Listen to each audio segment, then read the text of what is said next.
Hola, soy Diego Mares. Estamos a 15 de junio del 2021 y esta es la presentación sobre Aura. Es una clase dirigida a quien la quiera ver, incluso a mí mismo, para verla en un futuro. Vamos a empezar. Aura es una novela escrita por Carlos Fuentes en 1962. Es una novela muy corta, entre 50 y 60 páginas. En la librería lo encuentran desde 20 hasta 50 pesos máximo. Es una novela muy compacta, que incluso se le podría decir cuento. Solo consta de tres personajes, Felipe, Consuelo y Aura. Eh, es considerada como parte del boom latinoamericano del siglo XX. Bueno, vamos a empezar con las características de Aura.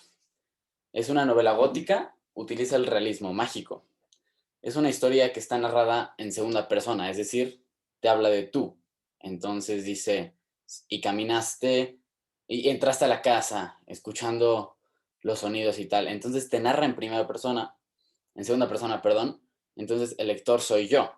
Y si tú lo lees, el lector eres tú. Está dirigido especialmente a un lector hombre porque lo narra que tú eres Felipe. Entonces es especialmente dirigido a un lector hombre, dicho porque los fuentes, esto no es una invención mía. Y Carlos Fuentes dijo que si lo va a leer una mujer, que tiene que adquirir la mentalidad de hombre durante el tiempo que la está leyendo.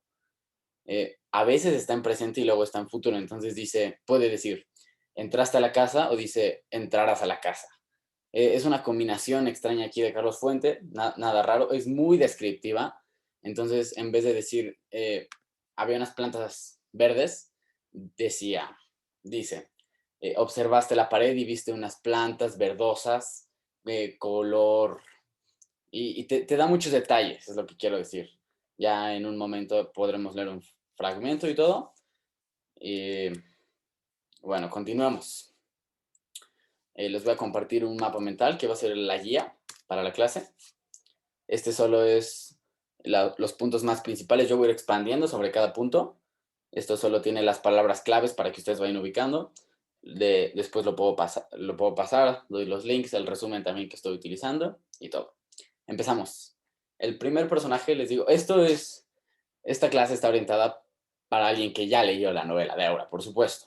Esto es más como una guía, más que explicar, completar la novela, porque no voy a explicar la historia, porque la historia ya se la saben. Voy a ir más allá de la simple historia, de la narrativa, buscar el trasfondo, los simbolismos.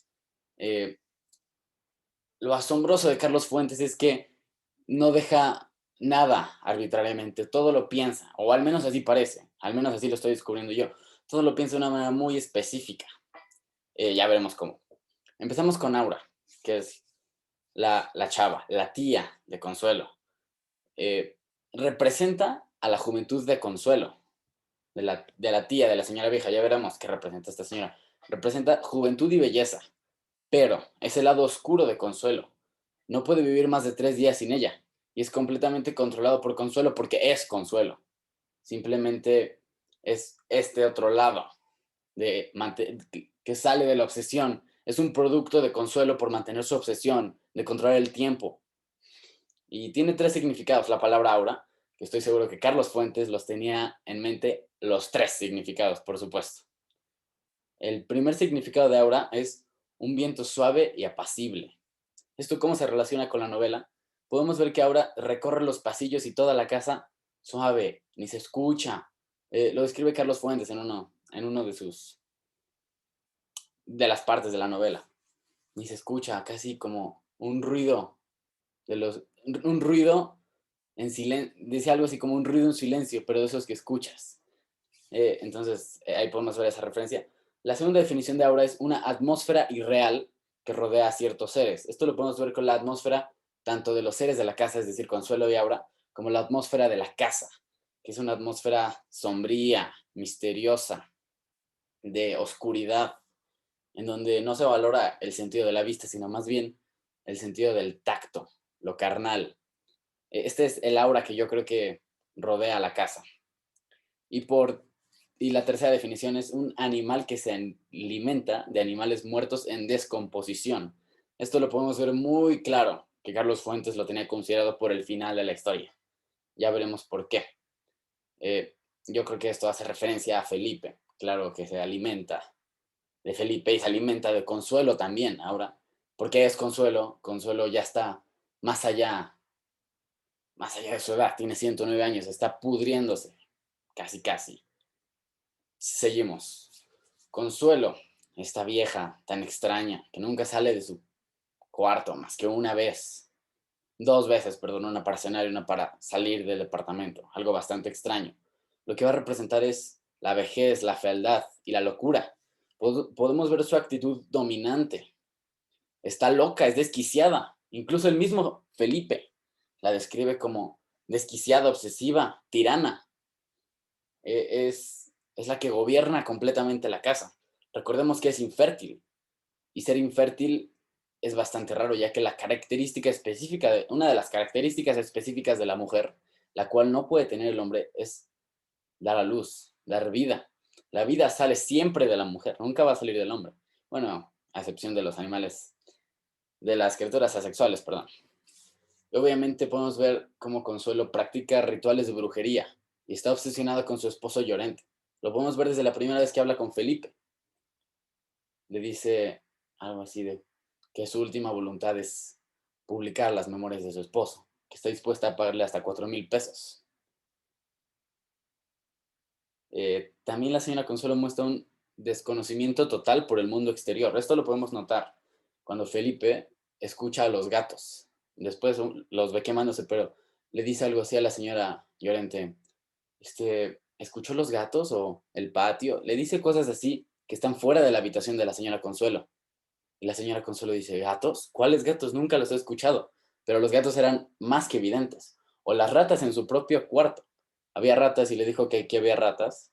Felipe le dijo, y Consuelo, que había ratas en ese rincón del cuarto y la señora dijo que no tenía idea, que nunca iba para allá. Entonces podemos ver cómo hay una desfamiliarización total con el mundo exterior. Simplemente vive en su casa, en su aura. Ya vamos a ver qué significa la casa. También tiene un significado.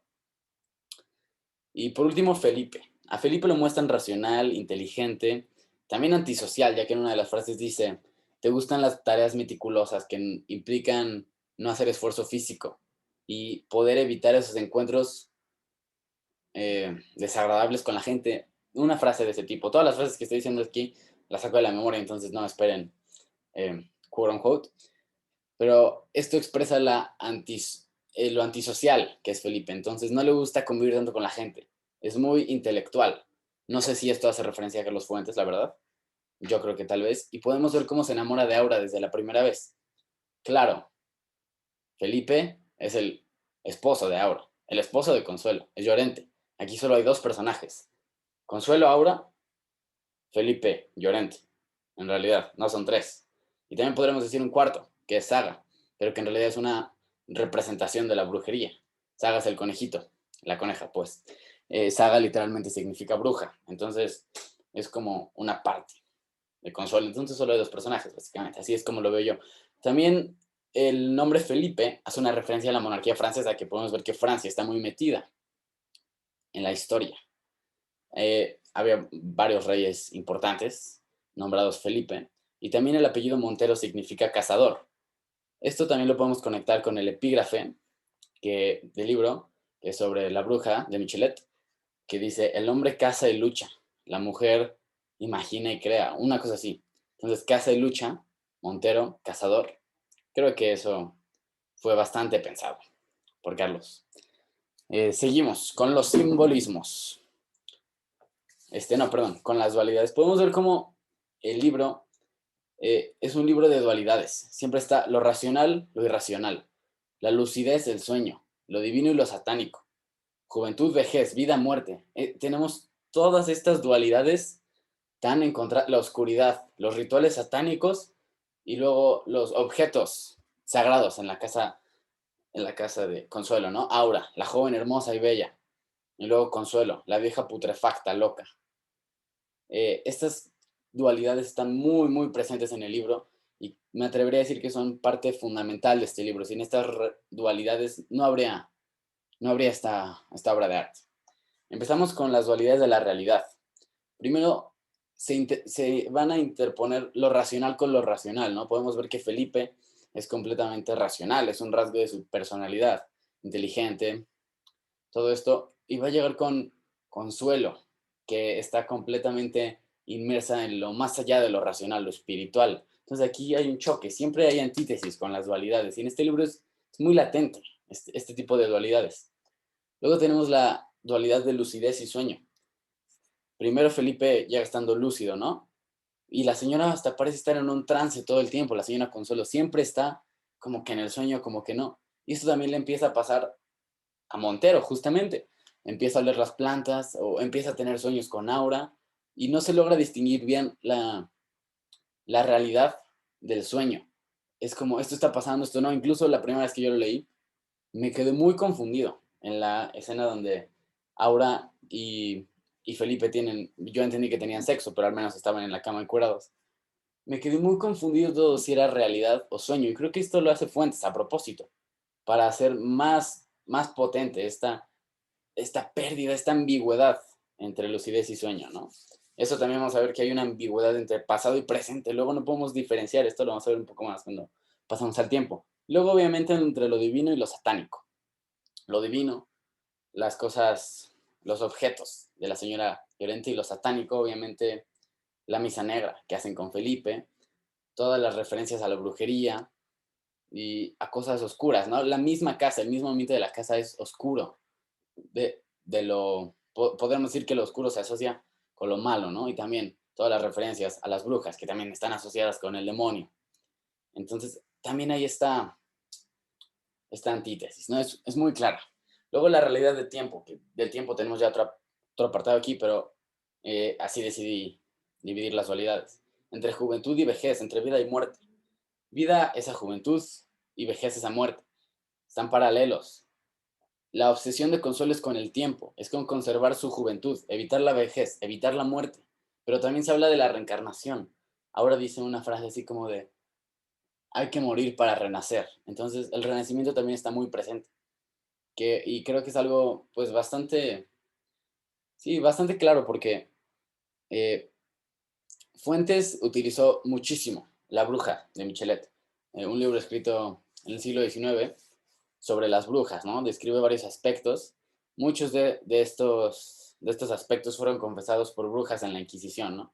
Y vamos a ver cómo tiene muchísimas referencias a la brujería ahorita en los simbolismos, ya que así pasamos.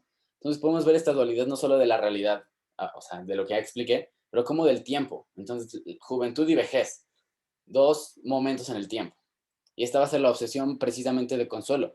Justamente por esta obsesión va a salir Aura. Recordemos que Aura es el producto de la obsesión de Consuelo por conservar su belleza, porque Aura representa la juventud y la belleza de Consuelo cuando era joven.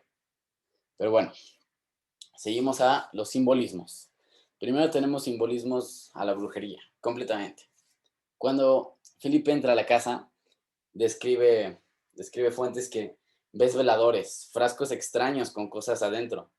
También describen que hay gatos, incluso Felipe ve gatos quemándose, que eso es otra referencia, que sabemos que el gato y la lechuza son los dos animales asociados con las brujas. Esto desde hace siglos. Luego el color verde y especialmente los ojos verdes de Aura y el color del vestido de Aura. Entonces lo verde también está asociado con la bruja, porque esto lo escribe Michelet en uno, creo que era capítulo 5, La bruja. El color verde es el color de la naturaleza y las brujas solían hacer sus rituales satánicos en medio de la naturaleza. Entonces, por eso se quedó esta asociación de la bruja con verde, naturaleza. Y bueno, ahorita vamos a ver las plantas narcóticas que justo están en rituales satánicos. Rituales satánicos y brujería van de la mano, por supuesto. Entonces, ahorita vamos a ver cómo las plantas narcóticas también son de la naturaleza, pero sirven para hacer estos rituales. Seguimos a los simbolismos de rituales satánicos. Las plantas narcóticas, se describe que ahora tiene un jardín en el que cultiva ciertas plantas que después no nos vamos a dar cuenta de que son plantas narcóticas con las que Aura slash Consuelo consumen y se drogan y con las que van a drogar también a Felipe. Luego hay un macho cabrío, que me parece, ya, el momento donde aparece este macho cabrío es cuando Felipe baja a la cocina para hablar con Aura y la ve preparando la comida, la ve cortando, ¿no? Pero como perdida, como en un trance. Y luego sube a la recámara de Consuelo para reclamarle que ama a Aura y que se la quiere llevar. Y va Consuelo haciendo exactamente lo mismo, solamente que al aire. la ve como en un trance también, cortando como un cabrito. Y esta es la escena, y la referencia es que en los sacrificios y en las misas satánicas también utilizaban un macho cabrío. Tenía que ser macho, no solamente una cabra. Es importante también aquí, tenemos otra dualidad, no la noté, la dualidad de los sexos, hombre y mujer, que está muy presente y está ligada con los rituales satánicos y las misas negras, que también se requería de hombre y de mujer, no solo de uno, porque va a estar presente el erotismo y el deseo y otro tipo de cosas que ya estamos por ver. Luego, por último, otros simbolismos que no cabían en estas calificaciones son el reloj. Y que ya les recordaré que el reloj está presente porque varias veces se describe como Felipe Montero voltea su reloj o ve la hora o dice ya es tarde. Entonces, el reloj slash tiempo, que eso ya tiene otro apartado que vamos a explicar, va a representar, bueno, y de hecho dice esta frase, creo que esta sí la noté, es un objeto inservible que mide falsamente un tiempo acordado por la sociedad. Entonces se va a decir que un reloj es inservible, porque el tiempo no se detiene, el tiempo, dice algo así, el tiempo va con una rapidez inmedible por un reloj. Aquí otra vez la obsesión por el tiempo. Y justo pasamos al tiempo, a la parte izquierda, a la parte azul. Hay un elemento muy presente, que es el tiempo y la obsesión del tiempo. Lo quiero repetirlo para que se quede muy claro, porque es muy potente los elementos que Fuentes utiliza para hacer referencia al tiempo y a su obsesión, desde Consuelo y Aura, que ya hablamos que es un producto de esto. Entonces, es la obsesión por controlarlo. También nos recuerda que el tiempo es limitado y la importancia que juega en nuestra vida, porque sin tiempo no tendríamos vida, o no como la conocemos al menos. También recordamos que el tiempo es cíclico para Fuentes, o al menos para este libro. ¿Cómo lo sabemos? Renacer, la reencarnación. Para renacer hay que morir. Esto implica un ciclo de la vida, literalmente, porque si el tiempo solo fuera lineal, como de hecho se propone que es, no habría una reencarnación. Porque no solo es una reencarnación, por ejemplo, tipo platónica, en la que el tiempo sí es lineal, supuestamente, y reencarnas en una alma para seguir el tiempo. Porque aquí Felipe está reencarnando con, en Llorente. Y Aura está reencarnando en Consuelo, entonces es una repetición de la historia. Y Aura se ve exactamente igual que Consuelo en el pasado. Entonces, la reencarnación, pero aparte de las mismas personas, en la misma situación, que Aura sigue enamorada del comandante Llorente. Y viceversa, Felipe se enamora de Aura, se enamora de Consuelo, lo mismo, ¿no? Como Felipe quedó cautivado por los ojos de Consuelo. Entonces vemos como el tiempo es cíclico, ¿no? Ya no me quiero extender esto, creo que es bastante claro. Y luego también hay una ambigüedad entre pasado y presente. Así como hay una ambigüedad, como vemos aquí en la dualidad, en la parte de realidad, entre lo racional y lo irracional, y la lucidez y el sueño, que se pierde cuando es real y cuando es un sueño y cuando no, se hace lo mismo, justamente porque el tiempo es cíclico. Se pierde también la diferencia tan real, que no suele ser el pasado y el presente, ¿no? Eso pasó, esto está pasando.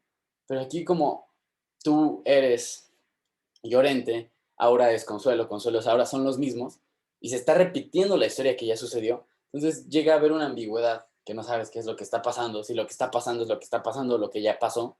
Entonces esta también es algo bastante claro, ¿no? Y me gustaría regresar, bueno, ya que vamos a lo satánico, de hecho, lo satánico va ligado con la brujería, como ya dije, pero tiene elementos característicos, ¿no? La magia negra, primero que nada, hecha por la brujería, por supuesto, pero bueno, también representada por la casa oscura, en donde no se puede ver, en donde todo es oscuridad, también haciendo referencia a lo que ya expliqué. eh, Se hace una misa negra, que es una misa satánica, en donde se ofrece un macho cabrío, que es lo que ya explicamos, que también Felipe va a ser el macho cabrío en cierto aspecto, ¿verdad?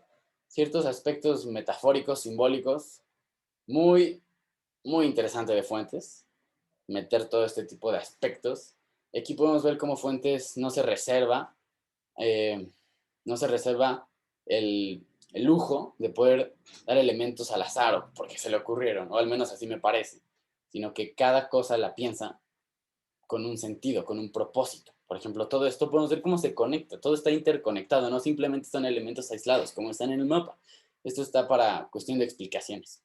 Pero bueno, mi punto es que al final lo que pasa, o sea, la historia es básicamente el proceso de cómo Consuelo slash Aura, recordemos que ya acordamos que son las mismas, persuaden, convencen a Felipe de acostarse con él para hacer con él una misa negra. Básicamente es eso. La misa negra termina cuando Aura y Felipe terminan de tener sus relaciones y que se entrega. Y luego Consuelo estaba en el mismo cuarto. Aquí termina la misa negra y las dos se van al cuarto y Felipe se queda acostado. Leí un análisis de Aura que decía que en realidad tú habías estado contigo mismo, es decir, Felipe había estado con Llorente. Eso no lo entendí muy bien, pero como yo lo veo es que es una misa negra, aparte con esta dualidad de mujer-hombre, ofreciendo a Satán el alma tanto de Aura, slash Consuelo, como de Felipe.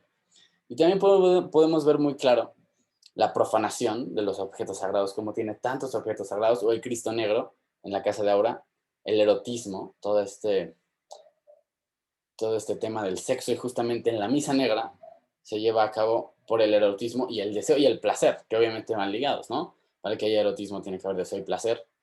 Entonces, como todo esto, claro que está conectado a las misas satánicas, ya que también se solían hacer orgías, cosas de ese tipo. Entonces, todo esto eh, son los aspectos principales de ahora.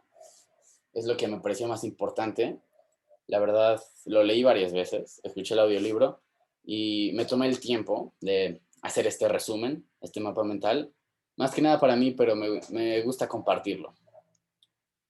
No tengo idea de quién verá este video, pero vamos a un poco con las conexiones con otras novelas o con el mundo. Primero que nada con las mismas novelas de fuentes.